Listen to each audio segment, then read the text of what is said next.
बिस्मिल्लाहिर्रहमानिर्रहीम। आज का हमारा लेक्चर है जिसका टॉपिक है एल यू डीकम्पोजिशन।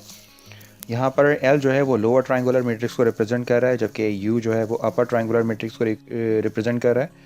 तो एल यू डीकम्पोजिशन के अंदर हमारे पास कोई भी मैट्रिक्स अगर मौजूद है तो उस मैट्रिक्स को एल यू फैक्टर में अगर हम डिवाइड कर दें, तब उस एल यू फैक्टर के ज़रिए हम जो है वो उस सिस्टम का, उस मैट्रिक्स का इन्वर्स फाइंड आउट कर सकते हैं, या वो मैट्रिक्स अगर कोफिशिएंट मैट्रिक्स है तो उस सिस्टम को हम सॉल्व कर सकते हैं।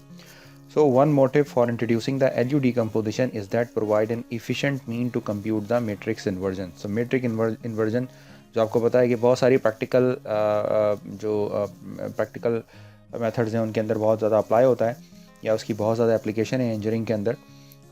तो हम जो है वो अगर हमें किसी मैट्रिक्स का LU फैक्टर्स मिल जाएं तो एक सिंपल एल्गोरिथम के थ्रू जो है, यानी उसकी डिकम्पोजिशन के थ्रू जो है वो हम सिस्टम यानी मैट्रिक्स का इन्वर्जन फाइंड आउट कर सकते हैं, या हम उस सिस्टम को सॉल्व कर सकते हैं। तो स्टेप बाय स्टेप हम इसके प्रोसीजर को सीखते हैं। बहुत ही सिंपल सा प्रोसीजर है, कोई भी मुश्किल नहीं है। ज़रा सा फोकस करेंगे तो आपको ये चीज़ क्लियर हो जाएगी। तो कम्प्लीटली आपने ये वीडियो देखनी है, क्योंकि इस वीडियो के अंदर मैं आपको ये बताने वाला हूँ कि अगर किसी मैट्रिक्स में LU मिल जाए आपको, तो उससे मैट्रिक्स इन्वर्स कैसे फाइंड आउट किया जा सकता है, या उससे बनने वाले सिस्टम को सॉल्व कैसे किया जा सकता है। तो ये सारी बातें हम इसके अंदर डिस्कस करने वाले हैं, तो कीप वॉचिंग। जैसा कि हमें पता है कि सपोज़ कीजिए कि मैंने अपने लास्ट सेशन में आपको बताया था कि अगर हमारे पास कोई system of linear equation given है तो उसको आप चाहें तो इस तरह मैट्रिक्स की फॉर्म में लिख सकते हैं। और ये हम अपने प्राइमरी सेक्शन के अंदर ये बातें सीख चुके हैं कि फॉर एग्जांपल एक कोफिशिएंट मैट्रिक्स बना लेते हैं, फॉर एग्जांपल एक वेरिएबल मैट्रिक्स बना लेते हैं, और फॉर एग्जांपल एक आप बी मैट्रिक्स बना लेते हैं। ठीक है जी, ये बन गया आपके पास वन। तो अगर आपके पास, यानी हम अभी अपना फार्मूला बना रहे हैं, फिर हम इस फार्मूले को अप्लाई करेंगे, प्रैक्टिकली यूज़ करके देखेंगे किसी प्रॉब्लम के ऊपर। तो सपोज़ कीजिए कि ये आपके पास एक सिस्टम ऑफ लीनियर इक्वेशन है। ठीक है जी, इसमें ए कोफिशिएंट मैट्रिक्स को रिप्रेजेंट कर रहा है, एक्स जो है वो वेरिएबल को रिप्रेजेंट कर रहा है, जबकि बी जो है वो कांस्टेंट मैट्रिक्स है। इसको हम इस तरह लिख सकते हैं। अच्छा जी, सपोज़ कीजिए कि मैं इसके ऊपर कोई एलिमेंट्री रो ऑपरेशन अप्लाई करता हूँ और इसे अपर या लोअर ट्रायंगुलर मैट्रिक्स में चेंज कर देता हूँ। ठीक है जी, तो क्या होता है कि जब इसके ऊपर अच्छा, मैं इसको इस तरह भी लिख सकता हूँ अपनी आसानी के लिए। थोड़ा सा इसको इस तरह लिख लूँ कि A matrix and then x minus b is equal to 0। ठीक है जी, ये सपोज कीजिए कि इक्वेशन नंबर 2 आपके पास बन गई। अब मैं यहाँ पर क्या कर रहा हूँ, मैंने यहाँ पर कोई एलिमेंट्री रो ऑपरेशन अप्लाई किया है सिस्टम के ऊपर, और इस सिस्टम पर एलिमेंट्री रो ऑपरेशन अप्लाई करने के बाद ये जो ए मैट्रिक्स है आपके पास, इस ए मैट्रिक्स को अपर ट्रायंगुलर मैट्रिक्स के अंदर चेंज कर लिया। तो जब हम इसको अपर ट्रायंगुलर मैट्रिक्स में चेंज करेंगे तो क्या होगा, मैं चले लिख भी देता हूँ। Suppose equation number 2 could be expressed as an upper triangular matrix। ये लोअर भी हो सकती है, खैर अभी हम अपर की बात करते हैं, अपर ट्रायंगुलर मैट्रिक्स। तो अगर आप इसके ऊपर एलिमेंट्री रो ऑपरेशन अप्लाई करें, यानी कोई भी ऑपरेशन अगर आप इसके ऊपर अप्लाई करते हैं, जैसे आपने इकोलॉन फॉर्म लिखी थी, तो अगर आप इसके ऊपर एलिमेंट्री रो ऑपरेशन आप अप्लाई करते हैं और इसको अपर ट्रायंगुलर मैट्रिक्स में चेंज कर लेते हैं, तो ये सिस्टम कुछ इस तरह का बिहेव करेगा। जैसे मैं इसको इस तरह लिख सकता हूँ इसी इक्वेशन को देखते हुए कि सपोज़ कीजिए कि ये एक अपर ट्रायंगुलर मैट्रिक्स बन गया, U11, U12, U13, 0, U22, U23, then 0, 0 and U33। बहुत ध्यान से आपने देखना है। ठीक है जी, और ऑफ कोर्स कि ये जो वेरिएबल वाली मैट्रिक्स है ये तो आपके पास एज इट इज़ रहेगी, x1, x2 एंड x3। अगर आपने थोड़ा बहुत लीनियर अलजेब्रा पढ़ा है तो आपको इस चीज़ का आइडिया होगा। लेकिन यहाँ पर ये जो कांस्टेंट वाली मैट्रिक्स है, ऑफ कोर्स ये चेंज हो जाएगी। इसको हम सपोज कीजिए कि D1, D2 एंड D3 कह रहे हैं। तो क्या ये पॉइंट आपको क्लियर हो गया? यानी यूँ समझें कि ये आपके पास, आप इससे चाहें तो एक ऑगमेंटेड मैट्रिक्स बना लें। मैं आपको ज़रा रफली यहाँ पर समझा भी देता हूँ कि जैसे हम करते रहे हैं अपने लीनियर अलजेब्रा के अंदर। तो इसको थोड़ा सा आप देख लें चाहें तो, कि सपोज़ कीजिए कि ये आपने एक ऑगमेंटेड मैट्रिक्स लिखी। मैं एज एन एग्जांपल ले रहा हूँ, फॉर एग्जांपल 1 2 3 4 5 6, फॉर एग्जांपल 7 8 9। ठीक है जी, तो ऑगमेंटेड मैट्रिक्स लिखने के लिए यहाँ पर आप कांस्टेंट लिख देते हैं, ना भी लिखें तो कोई फ़र्क नहीं पड़ता, बट चले हम कोई कांस्टेंट लिख देते हैं। फॉर एग्जांपल 1 -1 एंड 0, ये कांस्टेंट हो गया। इस मैट्रिक्स को नॉर्मली ए बी कर रिप्रेजेंट किया जाता है लीनियर अलजेब्रा में। अब सपोज़ कीजिए कि उसके ऊपर मैंने different elementary row operation apply किया, जैसे कि एक एग्जांपल दे रहा हूँ, फॉर एग्जांपल R-R2 + R1 ऐसी ऑपरेशन हम अप्लाई करें, और एलिमेंट्री रो ऑपरेशन अप्लाई करने के बाद हम जो है वो इसको जो है वो अपनी अपर ट्रायंगुलर मैट्रिक्स में चेंज कर लें। सपोज़ 1 0 0 सॉरी ये फॉर एग्ज़ाम्पल 5 7 9 0 6 11 0 0 और फॉर एग्ज़ाम्पल 7। ये मैं एक एग्ज़ाम्पल आपको दे रहा हूँ सिर्फ समझाने के लिए, ठीक है जी। अच्छा, साथ साथ जो है अब ऑफ कोर्स जब एलिमेंट्री रो ऑपरेशन आप अप्लाई करेंगे तो क्या होगा कि इसके जो ये जो कांस्टेंट नंबर्स हैं ये भी ऑफ कोर्स चेंज होंगे आपके पास। अब फॉर एग्जांपल हम मान लेते हैं कि ये नंबर जो है आपके पास 5 11 और 3 में चेंज हो गए। तो सिर्फ समझाना आपको यहाँ पर ये है कि फॉर एग्जांपल अगर आपके पास ये सिस्टम है और इस सिस्टम के ऊपर जब आप जो है वो एक कौन सी मैट्रिक्स बनाते हैं, आप यहाँ पर बनाते हैं अपर ट्रायंगुलर मैट्रिक्स बनाते हैं एलिमेंट्री रो ऑपरेशन के थ्रू, तो आप नोट करें कि इसके जो कांस्टेंट वैल्यूज़ हैं ऑफ कोर्स वो भी इसी के क्रॉसपॉन्डिंग चेंज हो जाते हैं। तो हमने इसको D1 D2 D3 से रिप्रेजेंट कर लिया, ठीक है जी। तो इस तरह हमने ये मैट्रिक्स वाली फॉर्म यहाँ पर लिखी है। तो उम्मीद है कि आपको ये वाला पॉइंट समझ आ गया होगा। अच्छा जी, और अगर आप इसको फर्दर लिखना चाहें तो कैसे लिखेंगे, यानी हम बेसिकली एक एल्गोरिथम बना रहे हैं, हम इसको अपनी आसानी के लिए हम इसको जो है वो एक U मैट्रिक्स में चेंज कर लेते हैं, इसको एक X मैट्रिक्स लिख लेते हैं और माइनस कर एक और मैट्रिक्स बना लेते हैं मैट्रिक्स D, राइट। और इसको हम कर लेते हैं इक्वेट कर लेते हैं इज इक्वल टू 0। और सपोज़ ये बन गई है आपके पास इक्वेशन नंबर 3 थी, हम मान लेते हैं कि ये इक्वेशन हो गई 4, ये 4th एक्सप्रेशन हो गया आपके पास, ठीक है जी। तो यहाँ तक अगर आपको ये बात समझ आ गई है, अब सिर्फ एक क्वेश्चन मुझे आपसे पूछना है, और वो ये पूछना है कि क्या मैं इक्वेशन नंबर ये जो एक्सप्रेशन या जो इक्वेशन नंबर 2 है और जहाँ ये इक्वेशन नंबर 4 है, क्या इनको आपस में इक्वेट किया जा सकता है, क्या ये आइडेंटिकल हैं, मतलब लेफ़्ट राइट दोनों बराबर हैं। तो ऑफ कोर्स आपका आंसर होगा ऐसा नहीं है। जैसे कि हमें नज़र आ रहा है यहाँ पर, नज़र आ रहा है कि सपोज़ कि इस तरह की कोई प्रॉब्लम तो ये बन जाती है और इसकी प्रॉब्लम बेसिकली ये हो जाती है, तो ऑफ कोर्स ये दोनों मैट्रिसेस तो बिल्कुल आइडेंटिकल नहीं है, यानी ये दोनों सिस्टम तो आइडेंटिकल नहीं है। हाँ, अगर मैं इसके साथ कोई ऐसी चीज़ मल्टीप्लाई कर दूं जिससे ये दोनों एक दूसरे के इक्वल आ जाए, तब हम इन दोनों को इक्वेट कर सकेंगे, ठीक है जी। तो टेक्निकली अभी यहाँ पर ये दोनों बिल्कुल भी आइडेंटिकल नहीं है, क्योंकि हुआ यह है कि ये आपका मेन सिस्टम है, इस मेन सिस्टम के ऊपर एलिमेंट्री रो ऑपरेशन आपने अप्लाई कर इसको ब्रेक कर दिया था अपर ट्रायंगुलर मैट्रिक्स के अंदर, तो उससे आप अपर ट्रायंगुलर मैट्रिक्स में अगर चाहें यानी ये चीज़ बन गई, तो ये चीज़ आ गई। अब आपको पता है कि अपर ट्रायंगुलर मैट्रिक्स है और ये तो इसके बराबर नहीं है, तो इसका मतलब है कि यहाँ पर कोई चीज़ मिसिंग है। तो यहाँ पर जो चीज़ मिसिंग है उसे हम कहते हैं लोअर ट्रायंगुलर मैट्रिक्स।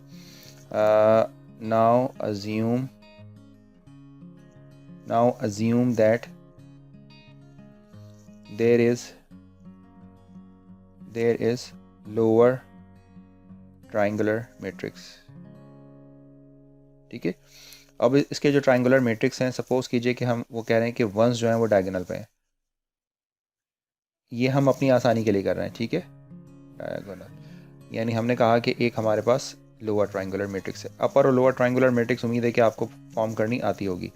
आप यूँ समझें कि अगर अपर ट्रायंगुलर मैट्रिक्स है उसका ट्रांसपोज ले लिया जाए तो उससे लोअर ट्रायंगुलर मैट्रिक्स बन जाती है, and vice versa.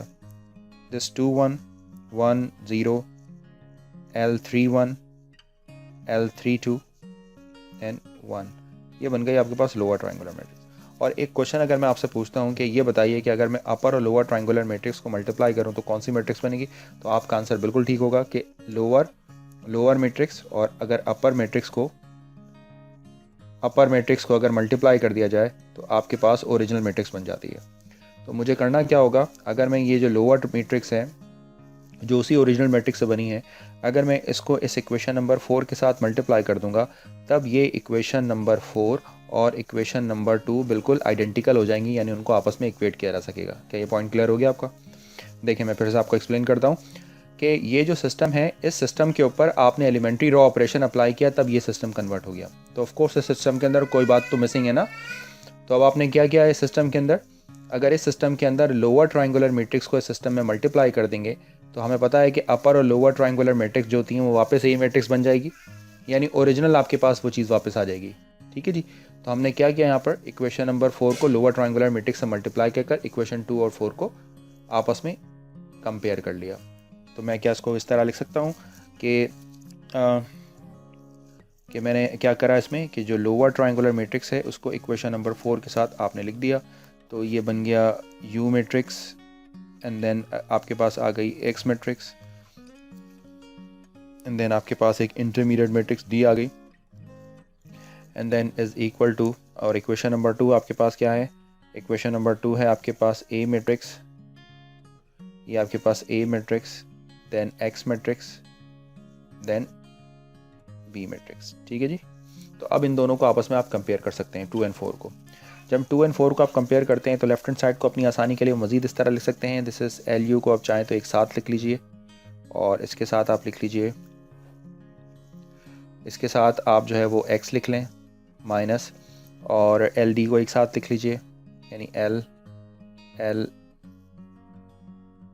This is L and D।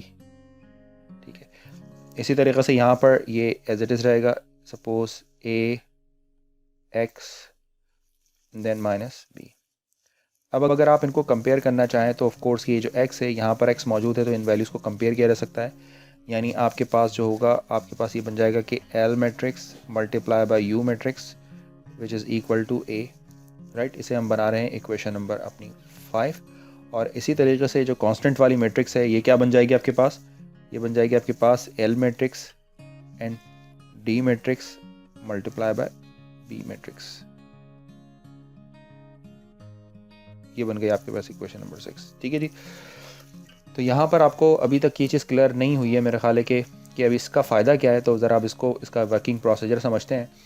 तो वर्किंग प्रोसीजर जब आप इसका समझ लेंगे तो ये काम आपके लिए आसान हो जाएगा। तो स्टेप नंबर 1 इसमें हम हमें क्या मिला यहाँ पर स्टेप नंबर 1 में, कि स्टेप नंबर 1 में पहला काम तो आपके पास ये है कि आपने जो है वो मैट्रिक्स को L और U में डिकम्पोज किया, राइट।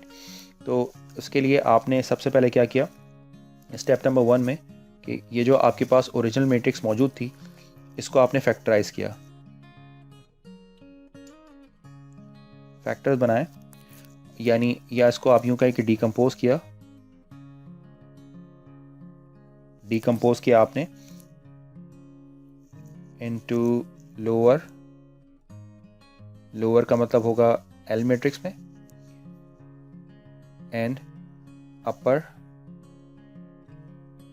का मतलब होगा U मैट्रिक्स में। आपने इसको डिकम्पोज कर दिया, दिस इज ट्रायंगुलर मैट्रिक्स। अपर और लोअर ट्रायंगुलर मैट्रिक्स के अंदर आपने इसको कर लिया, क्या करा, डिकम्पोज कर लिया। तो नॉर्मली ये चीज़ आपके पास गिवन भी हो सकती है प्रॉब्लम के अंदर, क्योंकि अपर और लोअर ट्रायंगुलर मैट्रिक्स में डिकम्पोज करने का तरीका आप लीनियर अलजेब्रा में कर चुके हैं, या इसके लिए भी आप आसानी से कोड लिख सकते हैं, या आपको इकोलॉन फॉर्म बनानी आती है तो आप उसको भी यूज़ कर सकते हैं। ठीक है जी। तो ये तो आपका स्टेप नंबर 1 हो गया। स्टेप नंबर 2 क्या होगा, यानी एक ऐसा एल्गोरिथम हमने बनाया जिससे हमारा काम आसान हो सके। यानी हम क्या करने वाले हैं, स्टेप नंबर 2 के अंदर हमें बेसिकली जो है वो हमें AX is equal to B से काम है, but AX is equal to B को अगर मैं फर्दर चाहूँ तो मैं AX is equal to B को 2 पार्ट के अंदर ब्रेक कर सकता हूँ। ठीक है जी। तो जब हमने इसको ब्रेक कर लिया तब हम क्या कर सकते हैं, हमारा स्टेप होगा कि हम ये जो U है इसको हम X से मल्टीप्लाई करें। हमारा मेन ऑब्जेक्टिव है X फाइंड आउट करना है, एंड देन D हो जाएगा, राइट। क्यों? क्योंकि प्रॉब्लम के अंदर अब अपर ट्रायंगुलर मैट्रिक्स आपके पास गिवन होगी, राइट। ये X अननोन है जिसे आपने फाइंड आउट करना है, ये भी नहीं मालूम आपको, और ये D ऑफ कोर्स ये D भी आपको नहीं मालूम। ठीक है जी। तो यहाँ पर 2 चीज़ें अननोन है। अब ये 2 चीज़ें अननोन है तो ये कैसे फाइंड आउट करेंगे, स्टेप नंबर 3 से, जो अभी मैंने ऊपर लिखवाया है। क्या है स्टेप नंबर 3, कि ये जो L और ये जो D है इसको आप जो है वो मल्टीप्लाई कर देंगे B मैट्रिक्स के साथ। ये देखिए ये सारे स्टेप्स मैंने ऊपर लिखे हुए हैं यहाँ पर, ये देखिए L और D। तो इससे होगा क्या, यहाँ पर क्या होगा, ये जस्ट 2 स्टेप्स का एल्गोरिथम है कि D मैट्रिक्स आपको फाइंड आउट करनी है, तो लोअर ट्रायंगुलर मैट्रिक्स आपके पास ऑलरेडी मौजूद है, D मैट्रिक्स आपको फाइंड आउट करनी है which is D1 D2 D3, और B मैट्रिक्स प्रॉब्लम से नोट कर लेंगे आप। तो जब आप इसको सिंप्लीफाई करेंगे तो एक इंटरमीडिएट मैट्रिक्स D निकल आएगी। फिर इस D मैट्रिक्स को उठाकर स्टेप नंबर 2 के अंदर पुट कर देंगे तो आपको X मिल जाएगा, क्योंकि अपर ट्रायंगुलर मैट्रिक्स ऑलरेडी आपके पास मौजूद है।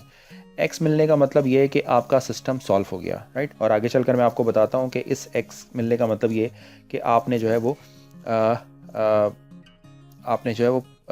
सिस्टम का इन्वर्स भी निकाल लिया। तो स्टेप नंबर 4 का सिंपल मतलब हो जाएगा कि आपने x को फाइंड आउट कर लिया। ठीक है, ये कहाँ से मिलेगा आपको? From step number 2। Of course step number 2 से आपको x मिल जाएगा। ठीक है जी। और यहाँ पर जाने के बाद आपको क्या होगा, यहाँ आपको कंप्यूट डी कंप्यूट करना होगा। लिख भी देता हूँ मैं, कंप्यूट डी। एक दफ़ा हम प्रॉब्लम को सॉल्व करेंगे तो आसानी से हो जाएगा। और इसको वापस स्टेप नंबर 2 में पुट करना होगा। Put in step number 2। तो बेसिकली ये सिर्फ सिंपल 2 स्टेप्स का एल्गोरिथम है, इसे आपने याद रखना है। टेक्निकली यहाँ पर ये हो रहा है कि अगर मैं स्टेप नंबर 3 को पहले परफॉर्म करूँ तो डी निकल आएगा, फिर उसको यहाँ पर पुट करूँ। लेकिन जो हमारी सिस्टमेटिक प्रोसीजर है उसके अकॉर्डिंग हमें स्टेप नंबर 2 को पहले लिखना चाहिए था, जो मैंने पहले लिखा है। देन स्टेप नंबर 3 बनता है, उसी के अकॉर्डिंग मैंने यहाँ पर लिखा है। जैसे कि यहाँ पर क्वेश्चंस को भी मैंने इसी तरीके से अरेंज किया। ये देखिए ux is equal to D, देखिए यहाँ पर ये लिखा है मैंने ux is equal to D, and then फिर यहाँ पर L D is equal to B, and then यहाँ पर L D is equal to B, और फिर इस तरीके से आंसर मेरा निकला है। तो जो मैंने फार्मूला एक तरह से मैंने जो डेरिवेशन वाला आपको पार्ट बताया है, इसमें क्वेश्चन नंबर इक्वेशन नंबर 4 और इक्वेशन नंबर 6 इसी तरतीब से लिखी गई हैं, तो हमने इसको इसी तरतीब से लिख लिया है। अदरवाइज़ आप चाहें तो कोडिंग कुछ इस तरीके से कर सकते हैं कि जैसे प्रॉब्लम ए की सबसे पहला स्टेप में एल बनाना होगा आपने, या तो वो प्रॉब्लम में गिवन होगा या आप उसको प्रोग्राम से बना लेंगे। फिर उसके बाद स्टेप नंबर 3 पर चले जाएँ कि लोअर ट्रायंगुलर मैट्रिक्स को बी मैट्रिक्स के साथ मल्टीप्लाई करके डी कंप्यूट कर लें, और फिर आप स्टेप नंबर 2 पर चले जाएँ। तो चाहे तो इसको स्टेप नंबर 2 कर सकते हैं, इसको स्टेप नंबर 3 कर सकते हैं। तो चलें अब अपनी एक ज़रा प्रॉब्लम की तरफ चलते हैं और देखते हैं कि हम अपनी प्रॉब्लम को सॉल्व कैसे कर सकते हैं।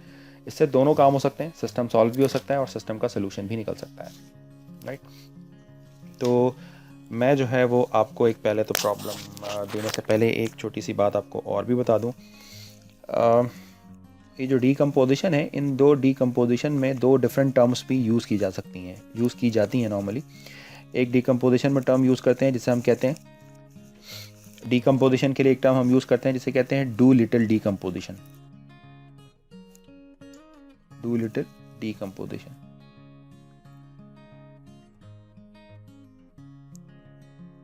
Do little decomposition, right. ये डू लिटिल डीकम्पोजिशन हम जो है वो किसे कहते हैं? तो डू लिटिल डीकम्पोजिशन का मतलब ये होता है कि जो आपके पास ये एक टर्म है, बस अब आपने याद रखनी है इसको, कि जो लोअर ट्रायंगुलर मैट्रिक्स है, lower triangular matrix has ones on the diagonal. तो अगर डायगोनल में 1 हो तो उसको हम फॉर्मली क्या कहते हैं? डू लिटिल डीकम्पोजिशन कहते हैं। ठीक है, लोअर ट्रायंगुलर मैट्रिक्स। और ये 1 हम क्यों करते हैं? अपनी आसानी के लिए, अपनी सिंप्लिसिटी के लिए। अभी आपको थोड़ा सा और आइडिया ज़रूर हो जाएगा। तो जो लोअर ट्रायंगुलर मैट्रिक्स है, अगर उसके डायगोनल एलिमेंट 1 के इक्वल हो तो उसे हम आज के बाद डू लिटिल डीकम्पोजिशन कहते हैं। इसी तरीके से एक और डीकम्पोजिशन है जिसे हम कहते हैं kraut decomposition.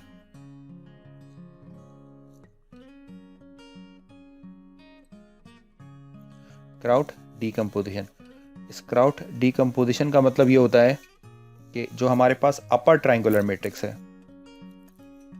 Upper triangular matrix, suppose U upper triangular matrix has ones on the diagonal.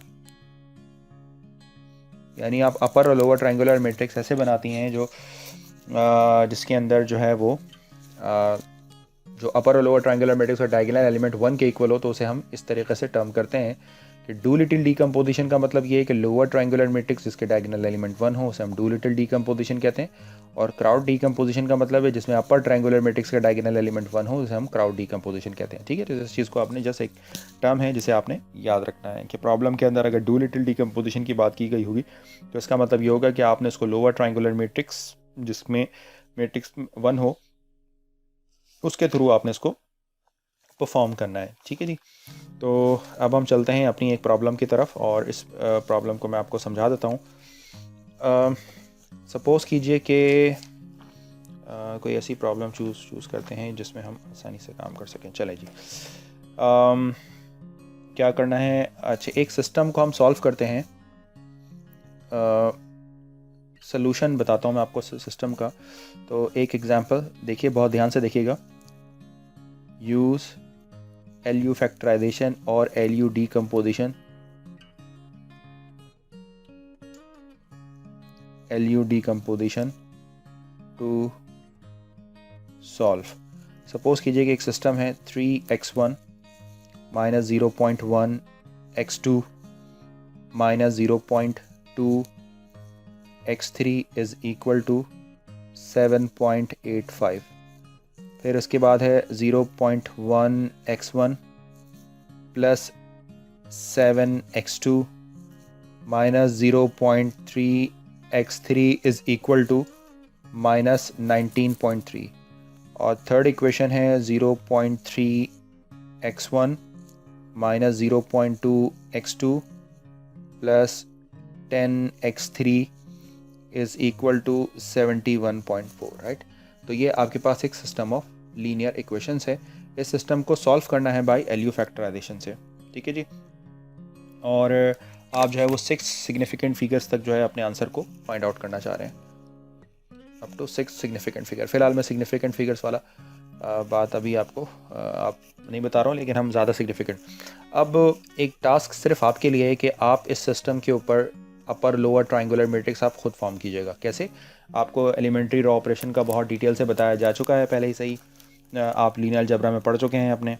तो जब आप इसे अपर और लोअर ट्रायंगुलर मैट्रिक्स बनाएंगे तो वो कैसी बनेंगी? सपोज़ मैं आपको ये मैट्रिक्स प्रोवाइड कर देता हूँ, लेकिन आप इसको जो है वो वही बेसिक लीनियर अलजेब्रा की जो टेक्निक है जिससे एक्लॉन फॉर्म लिखा जाता है उससे आप लिख सकते हैं। तो अपर ट्रायंगुलर मैट्रिक्स है माइनस 0 पॉइंट। अभी मेरा ऑब्जेक्टिव ये बताना नहीं है कि जो आप लीनियर अलजेब्रा में डिस्कस कर चुके हैं ये आपको पहले से आता है। 6 दिस इज 0 0 1 0.42857 0 एंड 1। तो बेसिकली इसको मैंने एक अपर ट्रायंगुलर मैट्रिक्स में चेंज कर लिया एलिमेंट्री रॉ ऑपरेशन के थ्रू। वही ओल्ड प्रोसीजर, इसमें कुछ नहीं है। अच्छा जी, अब ये अपर ट्रायंगुलर मैट्रिक्स है तो मैं चाहूँ तो इसे क्राउड डीकम्पोजिशन भी कह सकता हूँ, ठीक है जी। तो इसमें आपने कोई कंफ्यूज नहीं होना है कि ये क्राउड और डू लिटिल क्या चीज़ है, बट ये क्राउड और डू लिटिल जो है ये बेसिकली कंपोजिशन के ही नाम है और इसके अलावा इसका और कोई पर्पज़ नहीं है। अच्छा जी, ये तो हो गई आपकी अपर ट्रायंगुलर मैट्रिक्स। फिर आपने जो है वो इसको लोअर ट्रायंगुलर मैट्रिक्स में भी चेंज कर लिया। तो बताइए जी, लोअर ट्रायंगुलर मैट्रिक्स कैसे बना सकते हैं? अपर अगर आप बना ले तो लोअर ट्रायंगुलर मैट्रिक्स भी हम इसको आसानी से बना सकते हैं। मैं ये टास्क आपके लिए मैंने छोड़ दिया है कि आप ये अपर और लोअर ट्रायंगुलर मैट्रिक्स जो है अपने पास क्रॉस चेक कर लीजिएगा। फिलहाल जब मैंने इसकी लोअर ट्रायंगुलर मैट्रिक्स बनाई है तो ये बनी है 1 0 0 एंड 0 पॉइंट आई थिंक 0.130000। ये प्रॉब्लम में मेंशन भी हो गया आपके पास। This is 1 0 0.03 minus 0.02 and 1। ये आपके पास इस प्रॉब्लम की लोअर ट्रायंगुलर मैट्रिक्स है, राइट। और अगर आप इसको क्रॉस चेक करना चाहें तो कर सकते हैं। कैसे क्रॉस चेक करेंगे ये भी आपका टास्क है कि आप जो है वो अपर और लोअर ट्रायंगुलर मैट्रिक्स को मल्टीप्लाई कर लीजिएगा। कि अगर आप लोअर ट्रायंगुलर मैट्रिक्स को मल्टीप्लाई कर लें अपर ट्रायंगुलर मैट्रिक्स के साथ तो याद रखिएगा इससे रिजल्ट आना चाहिए ए। तो ये आपने खुद वेरीफाई करना है, ठीक है जी। तो यहाँ तक तो काम आपने करना है, क्योंकि मेरा ऑब्जेक्टिव ये है कि अगर प्रॉब्लम के अंदर आपको एल और यू में फैक्टर्स मिल जाए, यानी ये सारा काम तो लीनियर अलजेब्रा बेस है इसलिए मैं इसको नहीं करवा रहा हूँ, लेकिन अगर आप चाहें तो इसके लिए भी कोड कर सकते हैं। तो इसको हम कहते हैं क्राउड डीकम्पोजिशन, और एल वाली को कहते हैं क्योंकि इसके डायगोनल एलिमेंट बने उसको कहते हैं डू लिटिल डीकम्पोजिशन। तो बेसिकली अब मैं ये चाह रहा हूँ कि इस प्रॉब्लम को क्राउड और डू लिटिल डीकम्पोजिशन से प्रॉब्लम को सॉल्व करूँ। तो प्रॉब्लम को सॉल्व कैसे करना है वो मैं आपको यहाँ पर बताने जा रहा हूँ। तो सॉल्व करने का मतलब है आपने एक्स की वैल्यू फाइंड आउट करनी है, ठीक है जी। तो आप बताइए कि ये 2 स्टेप्स एल्गोरिथम क्या था? 2 स्टेप्स एल्गोरिथम क्या था? जस्ट 2 स्टेप्स याद रखने हैं। जैसे वहाँ पर जो स्टेप नंबर 2 था, आप चाहें तो उसको स्टेप नंबर 1 कह लें। मैं आपको फिर दिखाता हूँ क्या था ये स्टेप नंबर 1, यानी वहाँ का जो स्टेप नंबर 2 था ux is equal to D and L D is equal to B. बस इतनी सिंपल सी बात है। तो आप इसको लिख सकते हैं, हाँ जी, कैसे लिख सकते हैं? आप इसको लिख सकते हैं ux is equal to D, और आपका जो स्टेप नंबर 2 है वो क्या है? स्टेप नंबर 2 वापस चलते हैं ताकि स्टेप नंबर 2 भी आपको दिखाया जा सके। स्टेप नंबर जो 3 है L D is equal to B, ठीक है। तो ये बन जाएगा L D is equal to B. तो बेसिकली ये है आपका 2 स्टेप एल्गोरिथम, ठीक है। तो अब आपकी ऑप्शन है कि या तो स्टेप नंबर 2 को फर्स्ट पर आप करें या स्टेप नंबर 1 को अगर आप पहला करना चाहें तो करें। चले जी, मैं इसी सिस्टमेटिक वे में आपके साथ काम कर रहा हूँ। तो स्टेप नंबर 1 हम यहाँ पर अप्लाई कर रहे हैं।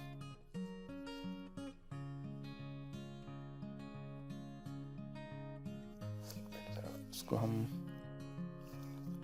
तो स्टेप नंबर जब 1 हम यहाँ पर अप्लाई करते हैं तो पहले एक अपर ट्रायंगुलर मैट्रिक्स लिखते हैं 1 माइनस 0.0333 कॉमा 333 और फिर minus 0.0666 comma 666।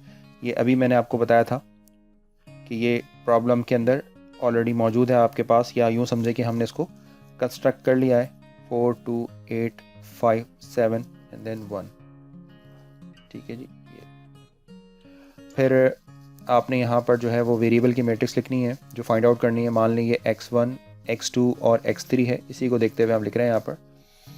And then right hand side के ऊपर आपके पास एक और मैट्रिक्स आएगी और वो आएगी आपके पास d1 d2 and d3, right.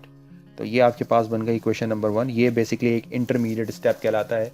इस इंटरमीडिएट स्टेप को कम्प्लीटली फाइंड आउट करने के लिए आपको स्टेप नंबर 2 पर जाना होता है। तो स्टेप नंबर 2 पर जब आप जाते हैं तो हमें अब क्या फाइंड आउट करना है, d1 d2 d3 की वैल्यू फाइंड आउट करनी है। इसके लिए स्टेप नंबर 2 को यूज़ करते हैं। तो स्टेप नंबर 2 आपके पास, यानी एल्गोरिथम का स्टेप नंबर 2 आपको क्या कहता है कि पहले आप जाइए लोअर ट्रायंगुलर मैट्रिक्स पर 1 0 0 0.03,000 फिर 1 0 0.01 माइनस 0.02 एंड देन 1। ये आपकी बन गई है लोअर ट्रायंगुलर मैट्रिक्स, राइट। ये भी प्रोवाइडेड है। और फिर आपने लिखना होता है LD यानी D1 D2 and D3।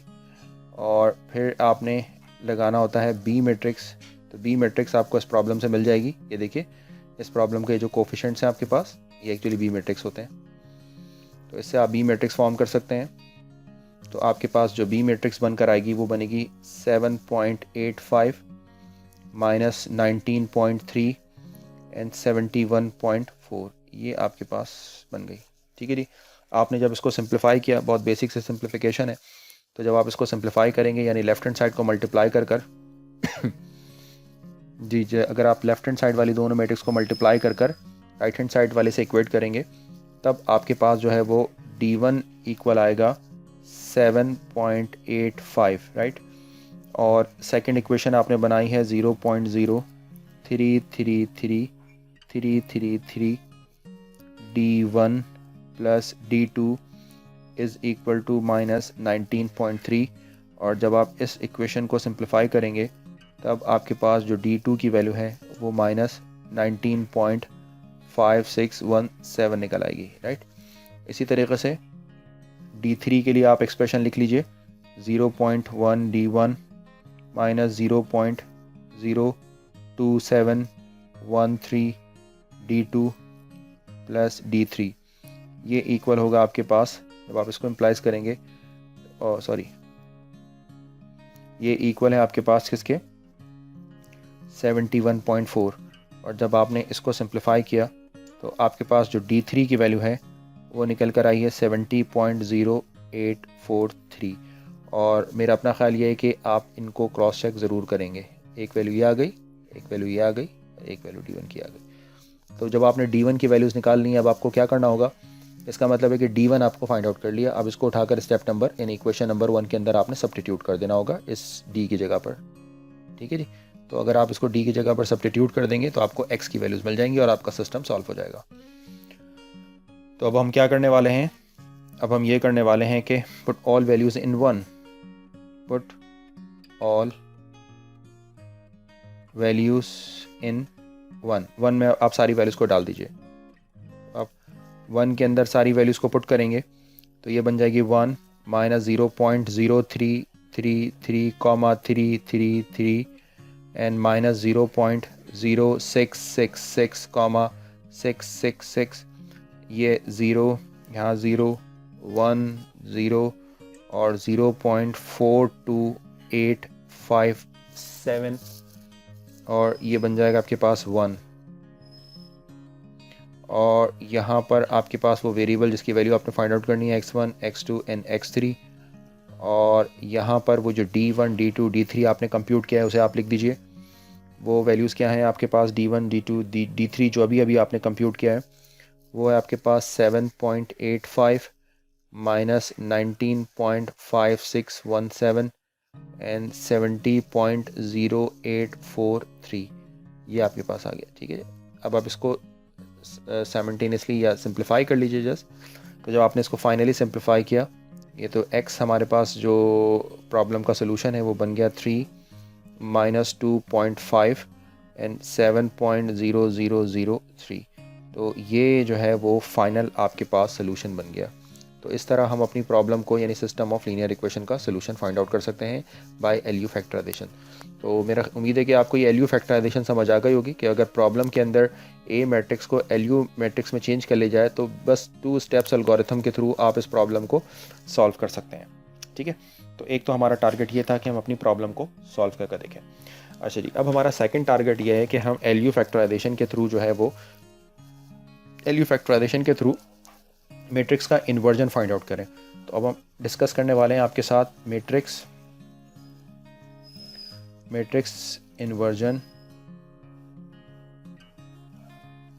Inversion यानी A inverse by LU decomposition.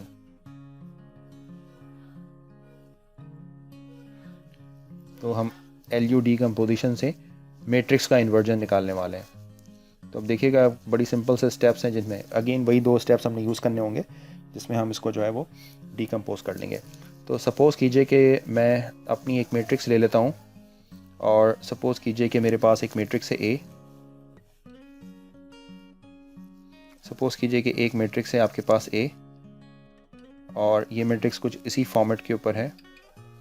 This is 3 minus 0.1 minus 0.2 0.1 7 minus 0.3 0.3 minus 0.2 and 10। ठीक है जी, ये आपके पास ए मैट्रिक्स की बने, राइट। और इसके साथ साथ आपने इसमें क्राउट और डूलिटिल डीकम्पोजिशन यानी इसकी एल यू डीकम्पोजिशन भी एग्जिस्ट करती है आपके पास। आप या यूँ समझ लें कि उस प्रॉब्लम के अंदर जो है वो एल यू भी आपके पास मौजूद है। तो एल यू निकालने का तो एलयू निकालने के लिए कोई नई चीज़ नहीं है, बस आप यूँ समझें कि जो आप लीनियर अलजेब्रा के अंदर अपर और लोअर ट्रायंगुलर मैट्रिसेस बनाया करते थे, बिल्कुल वही अप्रोच है। तो सपोज़ इसकी यानी मैं अगर आपसे पूछूंगा तो मैं एलयू प्रोवाइड करूंगा आपको 0.1 माइनस 0.2 0 0 7.00333। अब आप देख रहे हैं कि डायगोनल एलिमेंट 1 नहीं है, आपकी अपनी चॉइस है। आपको पता है ना कि डायगोनल एलिमेंट 1 करने के लिए आपको एक ज़्यादा एलिमेंट्री रो ऑपरेशन अप्लाई करनी होती है। तो ये आपकी अपनी चॉइस है कि आप उसको अगर आप जो है वो नॉन डायगोनल एलिमेंट से सिंप्लीफाई कर सकते हैं तब भी ठीक है। तो मैट्रिक्स इन्वर्जेंस के लिए ये भी पॉसिबल है, आपकी अपनी चॉइस है। मैं इस पर एम्फेसाइज नहीं करूँगा। अगर आप चाहें तो सबको 1 बना सकते हैं, ठीक है। 1 बना लेंगे तो काम और आसान हो जाएगा, यानी बैक सब्स्टिट्यूशन जो आपको करनी होती है वो बैक सब्स्टिट्यूशन ईजी हो जाती है। 0.0 एक्चुअली ये सेम ही प्रॉब्लम है जो अभी हमने पहले अटैम्प्ट की है। 1 0 एंड 0.10000 एंड 0.027130 एंड देन 1। तो एक्चुअली एक प्रॉब्लम आपके पास मेंशन है ए और उसकी अपर और लोअर ट्रायंगुलर मैट्रिसेस आपके पास मौजूद हैं, ठीक है जी। तो इस अपर और लोअर ट्रायंगुलर मैट्रिसेस के थ्रू आपने क्या करना है कि इस मैट्रिक्स का इन्वर्जन फाइंड आउट करना है, जो हमारा मेन टारगेट है, ठीक है जी। तो अब आपने बहुत ध्यान से देखना है कि हम कैसे करेंगे। अगेन वो 2 स्टेप्स एल्गोरिथम आपको याद होना चाहिए। क्या था वो 2 स्टेप्स एल्गोरिथम? आप में से किसी को याद है? स्टेप नंबर 1, जी जनाब, क्या था स्टेप नंबर 1? स्टेप नंबर 1 एक इंटरमीडिएट स्टेप था आपके पास, और इस स्टेप के अंदर हम एक इंटरमीडिएट मैट्रिक्स फाइंड आउट किया करते थे। तो वो मैट्रिक्स कैसे लिखते थे उसको हम लिखते थे ux is equal to D, ठीक है जी। और स्टेप नंबर 2 हमारे पास क्या था? स्टेप नंबर 2 था L D is equal to B. ये हमारे पास बेसिकली स्टेप नंबर 2 था। अब आपकी अपनी चॉइस है, पहले भी बता चुका हूँ। परफॉर्म आपने पहले ये करना होता है, यहाँ से डी निकलता है, डी को उठाकर यहाँ पुट कर दें, या यहाँ से आप सिस्टम बना लें पहले, इसको इक्वेशन नंबर 1 मेंशन कर दें, फिर यहाँ से d की वैल्यू कंप्यूट करें, इसको यहाँ पर रीसब्स्टिट्यूट कर दें एज यू विश। तो सपोज़ कीजिए कि मैं स्टेप नंबर 2 को यूज़ कर रहा हूँ और मैं कह रहा हूँ कि L D is equal to B है। तो L D is equal to B को जब हम यूटिलाइज़ करते हैं तो हम इसको कैसे लिखते हैं? हाँ जी, कैसे लिखते हैं? 1 0 0 0.0333, 333 0.1 0 0 0 0 0 1 and then 0 minus 0.027 1300 and then 1 और ये ब्रैकेट आपकी होगी क्लोज। ठीक है जी। डी मैट्रिक्स क्या है जो फाइंड आउट करेंगे हम? D matrix this is D1 D2 and DT। अब मेरा आपसे क्वेश्चन ये है कि आप मुझे ये बताएं कि यहाँ पर बी मैट्रिक्स क्या रखी जाएगी। अब चूंकि इस प्रॉब्लम के अंदर तो सिंपल एक मैट्रिक्स का इन्वर्जन हमने फाइंड आउट करना है, तो इसमें तो कोई बी मैट्रिक्स एग्जिस्ट नहीं करती। लेकिन अगर आपको लीनियर अलजेब्रा का एक रूल याद हो जिसके अंदर हम जो है वो इन्वर्स निकालने के लिए कि जिस भी मैट्रिक्स का आपको इन्वर्स निकालना होता था आप उसके क्रॉसपॉन्डिंग एक आइडेंटिटी मैट्रिक्स लिखा करते थे 0 1 0 0 0 1, और इस आइडेंटिटी मैट्रिक्स में इस पर आप एलिमेंट्री रो ऑपरेशन अप्लाई कर कर इसको आइडेंटिटी में चेंज किया करते थे, तो इसके क्रॉसपॉन्डिंग हमें इन्वर्स मिल जाया करता था।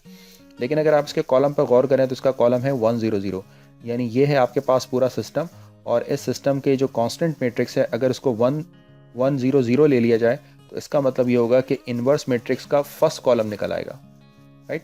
यानी यूँ समझें कि ये पूरा बन गया एक सिस्टम। पॉइंट समझ रहे हैं मेरा? ये एक सिस्टम बन गया। अगर ये इस सिस्टम के अंदर ये बेसिकली वेरिएबल्स और उनके कोफिशिएंट्स हैं, और ये जो है 1 0 0 क्या है आपके पास? 1 0 0 आपका कांस्टेंट है। तो अगर आप इसको इससे इस सिस्टम को सॉल्व करते हैं तो ऑफ कोर्स क्या होगा, चूँकि इसका कांस्टेंट 1 0 0 तो इससे जो भी आंसर निकलेगा वो इन्वर्स मैट्रिक्स का फर्स्ट कॉलम हो जाएगा। सेकंड स्टेप में 0 1 0 ले लीजिएगा, थर्ड स्टेप में 0 0 1 ले लीजिएगा। ठीक है जी। तो चूँकि हमारे पास सिर्फ इन्वर्स हमने फाइंड आउट करना है और कांस्टेंट हमारे पास मौजूद नहीं है, तो लीनियर अलजेब्रा में हमने सीखा है कि इसको 1 0 0 रखने से अगर हम इस सिस्टम को सॉल्व करते हैं तो इस सिस्टम को सॉल्व करने से हमारे पास जो है वो इन्वर्स मैट्रिक्स का फर्स्ट कॉलम आ जाएगा। तो आपने सिस्टम को सॉल्व कर लिया, आंसर निकला 1 माइनस 0.033 एंड 3 एंड माइनस 0.1009। ये आपके पास एक इंटरमीडिएट मैट्रिक्स डी निकल आई, राइट। अब क्या करना होगा, इसको आपने ux यानी स्टेप नंबर 1 के अंदर पुट करना होगा। ये स्टेप नंबर 1 क्या है आपके पास? ये स्टेप नंबर 1 है ux is equal to b, इसमें डालना होगा आपने, sorry ux is equal to d, इसके अंदर आपने इसको सब्स्टिट्यूट करना होगा। तो जब आप इसको ux is equal to d के अंदर सब्स्टिट्यूट करते हैं तो क्या बनेगा आपके पास? ये बन जाएगा 3 0 0, यहाँ पर होगा माइनस 0.1 7.00333 और फिर आ जाएगा 0। थर्ड कॉलम क्या बनेगा? Minus 0.2 minus 0.293333 and then 10.0120। ये अपर ट्रायंगुलर मैट्रिक्स प्रॉब्लम में गिवन थी। एक्स मैट्रिक्स आपको फाइंड आउट करनी है, इसको आपने x1 x2 और x3 का नाम दे दिया आपने, ठीक है जी। और इसको आपने इक्वेट कर लिया किसके? डी मैट्रिक्स के साथ जो भी आपने कंप्यूट की है 0.03333 एंड माइनस 0.1009, ठीक है जी। तो जब आपने इसको फर्दर सिंप्लीफाई किया तो आपके पास जो एक्स मैट्रिक्स का आंसर था, आप चाहे तो इसको एक्स कह लें या x1 कह लें, क्योंकि ये आपके पास जो है वो इन्वर्स मैट्रिक्स का फर्स्ट कॉलम होगा। 0.33249 फर्स्ट आपके पास एलिमेंट आ गया, 0.00518 सेकेंड आ गया आपके पास, एंड 0.01008 आपके पास ये थर्ड वैल्यू आ गई, राइट। तो ये हमारे पास एक इम्पॉर्टेंट आंसर है, इसको हमने अपने पास नोट कर लिया। तो इस तरह हमने x1 निकाल लिया। तो x1 निकालने का मतलब ये है कि आपके पास x1 आ गया। सेकंड जो है वो आप x2 कैसे निकालेंगे? अगेन सेम स्टेप्स को आपने परफॉर्म करना है। कैसे परफॉर्म करेंगे जी? तो हम इसको इस स्टेप को किस तरह परफॉर्म करेंगे? अगेन वो 2 स्टेप्स एल्गोरिथम लगाएंगे हम। एक स्टेप आपको और बताता हूँ, बाकी फिर आपको ट्राई कीजिएगा। हाँ जी, तो अब आपने क्या करना होगा, अगेन आप सेकेंड आइट्रेशन सेकेंड स्टेप कैसे लगाएंगे? 1 0.0333, एंड देन 0.100000। फिर इसके बाद आपने लिखा 0, फिर आपने लिखा 1 एंड देन ये कौन सी मैट्रिक्स है आपके पास? ये है आपके पास 271300। अगेन सेम एल्गोरिथम अब यहाँ पर अप्लाई कर रहे हैं। ये आपके पास बन गई lower triangular matrix LD, D लिखा आपने, D1, D2 एंड D3। और यहाँ पर B मैट्रिक्स अब आप कौन से लिखेंगे? ऑफ कोर्स B मैट्रिक्स पहले 1 0 0 लिखी थी, अब आप 0 1 0 डाल देंगे इन्वर्स के लिए। तो जब आप इसको फर्दर सिंप्लीफाई करेंगे, ये सिंप्लीफिकेशन मैं आपके साथ शेयर नहीं कर रहा हूँ, तो आपके पास एक D मैट्रिक्स बन जाएगी। ठीक है, यानी मैं अज्यूम कर रहा हूँ कि इतनी आपको जो है वो अलजबरा आती है। तो ये D1 0 1 0.0271300 जो है वो आपके पास ये D मैट्रिक्स बन गई। ठीक, अब आपने इसी एल्गोरिथम का सेकंड पार्ट लगाना है। तो सेकंड पार्ट क्या होता है? Ux is equal to D apply करना है। तो Ux is equal to D जब आपने अप्लाई किया, अब बिल्कुल इसी तरीके से अप्लाई कीजिएगा जैसे पहले बताया था। तो अब आपके पास निकल आया X2 का मतलब है ये इन्वर्स मैट्रिक्स का आपका सेकंड कॉलम बन गया। वो 9। वैसे ये प्रॉब्लम थोड़ी मुश्किल लगती है, लेकिन अगर हम इसकी प्रोग्राम कर लें तो ऑफ कोर्स ये काम बहुत आसान हो जाता है। तो 00271 ये आपके पास तरह सेकंड आ गया। ठीक है जी, तो इस तरह आप मुझे बताएंगे कि आपका थर्ड कॉलम कैसे निकलेगा। थर्ड कॉलम के लिए क्या करना होगा आपने? अगेन थर्ड कॉलम के लिए आपने इसमें इधर 0 1 0 जो है इसको 001 कर देना होगा आपने, और फिर इसी तरीके से आपने इसका थर्ड कॉलम निकालना होगा। तो मैं अपने टाइम को सेव करने के लिए सेम प्रोसीजर आपके सामने अभी रिपीट नहीं कर रहा हूँ, बट थर्ड कॉलम जब मैंने निकाला और तो मेरे पास जो X3 की वैल्यू है वो X3 की वैल्यू मेरे पास बन गई 0.006798। ये आप खुद चेक कीजिएगा। एंड देन 0.004183 और 0.09988 ये आपके पास आ जाएगा X3। तो X1 X2 X3 आपके पास मिल गए। तो इसका मतलब है कि जो फाइनली आपके पास इन्वर्स मैट्रिक्स बनकर आने वाली है वो कैसे लिखी जाएगी? मैं बस इनको जस्ट कंबाइन करके लिख रहा हूँ, तो बल्कि यहाँ लिख देते हैं इसको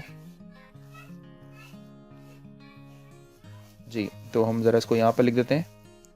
फाइनली जो A मैट्रिक्स आपके पास आएगी A इन्वर्स, तो वो जो X1 है यानी जो आपकी A इन्वर्स बनकर आएगी वो A इन्वर्स बेसिकली यहाँ पर X1 को लिख दीजिएगा, फिर यहाँ X2 को लिख दीजिएगा और फिर यहाँ X3 को लिख दीजिएगा।